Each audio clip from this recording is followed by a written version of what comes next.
and welcome to my channel. Today we're going to be talking about Taylor Swift and Swiftie inside jokes.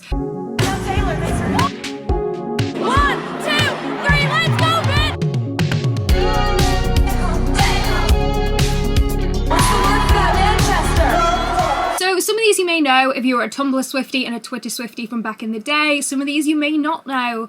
These are just really funny things that have happened like in the Swiftie community. Sometimes Taylor Swift's got involved, which is so funny. So I'm just going to be talking about some of them just in case you missed them or you just want to know more about them. Kind of going to be giving a bit of backstory about them, and yeah.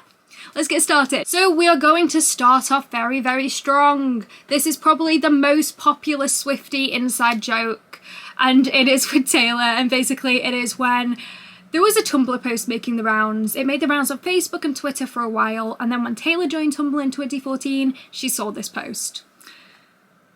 I feel like you've probably all seen this post by now. I think this is probably one of the most obvious ones, but anyway, I'm going to read it out just in case you don't. This is a picture of my friend Becky.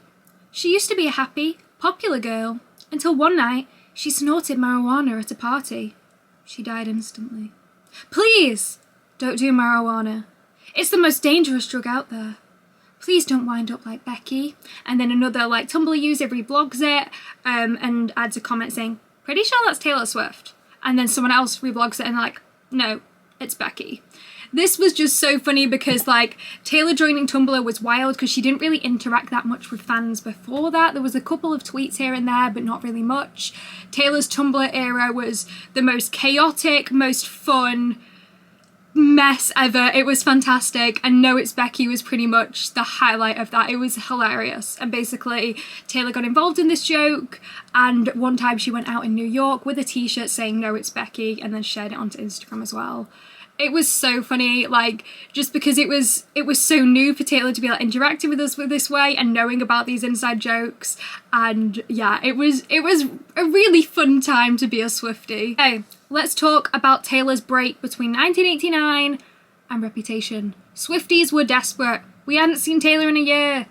We were clutching at straws. We were trying to find a crumb of content. And then there were paparazzi pictures of her security guards a few times carrying a large suitcase into her apartment. And we convinced ourselves that Taylor was in there.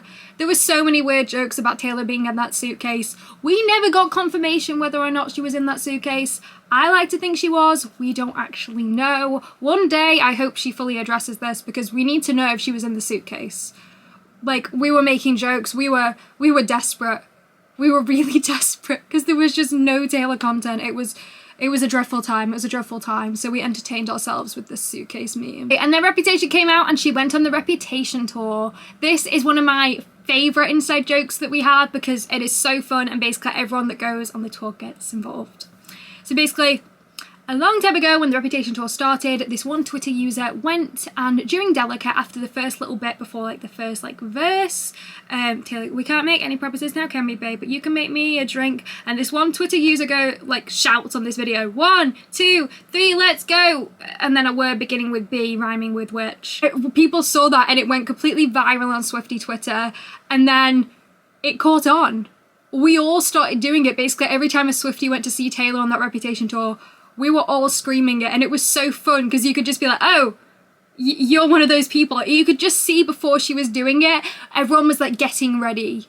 They were getting ready to say it.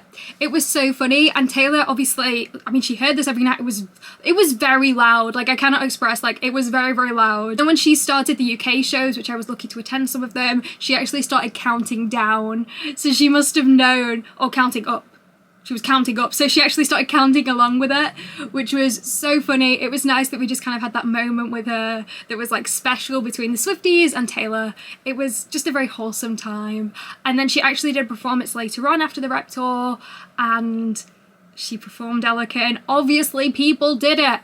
So yeah, I think that's just very iconic, and I do hope Taylor performs Delicate again on the next tour just so we can have that moment because it was so much fun.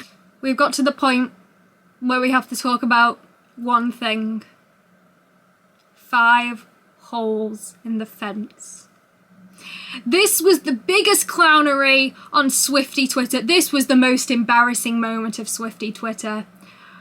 So basically we convinced ourselves that Taylor was doing a countdown. She changed her Instagram feed, you know, she made it was Lovery. It was like Lover. This was before Lover. And we convinced ourselves she was announcing the new era.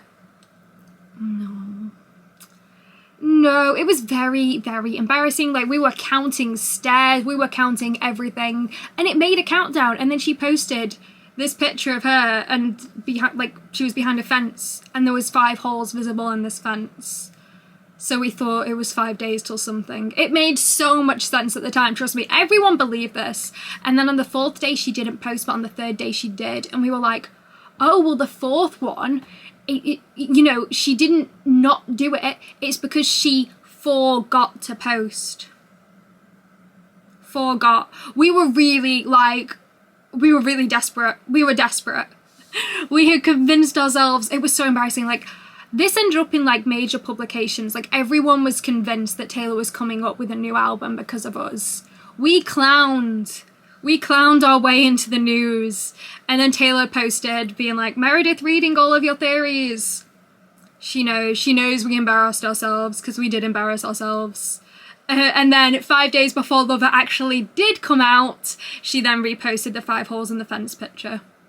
She did us so dirty. She knows that we were clowning. We were clowns.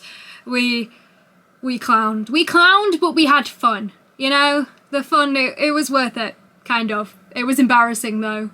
It was very embarrassing. While we're talking about Swiftie inside jokes, we've got to talk about the mess that was the Swift Life. If you don't know, the Swift Life was basically like a Taylor Swift app where she could like interact with fans. Fans could post like Taylor Swift photos and stuff. Like, it was basically a Swiftie social networking site. So as you can imagine, it was hell. It was hell in there.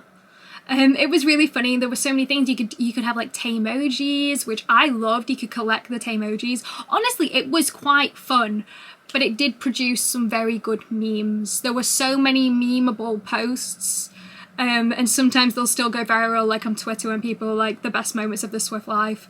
It was just a mess, and obviously at the end, the Swift Life came to an end. It was removed from the App Store. Very sad, but it was funny. It was funny while it lasted.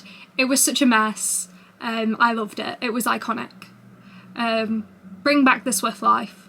Bring back the Swift Life is what I say. Finally, we're going to talk about 2 videos that make the rounds on Twitter all the time. If you're a Twitter Swiftie, you'll know exactly what I'm talking about. The first one was at the 1989 tour. There was a video at the 1989 tour when Taylor performed Style. She brought models and actors on stage, and this one time she brought Sean O'Pride. Sorry if I'm pronouncing that name wrong, but she brought him on stage, and he is the actor who is in the Blank Space music video. And basically they're dancing, blah blah blah. They get quite close at one point, and then they quickly spread apart. And the caption of this like video is always, every single time, she was ready to risk it all, because she was with Calvin Harris at the time. And it's just quite funny because like the way they were so close, and it's like, oops, nope, didn't mean to do that, oopsies. And basically this tweet was making the rounds. It would just kind of get reposted and recycled every single month, and it would always do really well, so it just kind of became like a Swiftie joke. The next one is basically Taylor was performing at the VMAs. She did like a medley of some songs. She was doing Lover at the front of the stage, and all the fans in like the audience had wristbands on. They were waving their hands in the air. It was a very wholesome moment, and basically the caption of this one is always, remember when Taylor turned the VMAs into her own concert? Because it does look like her own concert. You wouldn't think it was like an award show. So that was really funny. That one makes the rounds a lot. But yeah, they are just some of the Taylor Swift inside jokes we have, the Taylor Swift Swiftie kind of inside jokes. Hope you enjoyed this video. Just kind of wanted to do some of the most popular, some of the most well-known ones that are really, really funny. And just in case you didn't know them, or if you did know them, you want some like reminiscing. They were iconic. I do miss this era of Swiftie chaos, and I hope we have some Swiftie chaos soon. Because it's fun. Yeah, I hope you liked this. If you did like it and you like Taylor Swift, make sure you subscribe and click the bell icon so you can see more of my Taylor Swift videos. I do so many, so it would mean the absolute world to me. And I hope you have a really great day. Know any other Taylor Swift like inside jokes, Swiftie inside jokes, comment them down below and share them all, because they are all incredible. Hope you have a great day, and yeah. I was gonna be like, keep Swifting, that's so embarrassing. I'm gonna pretend I never said that.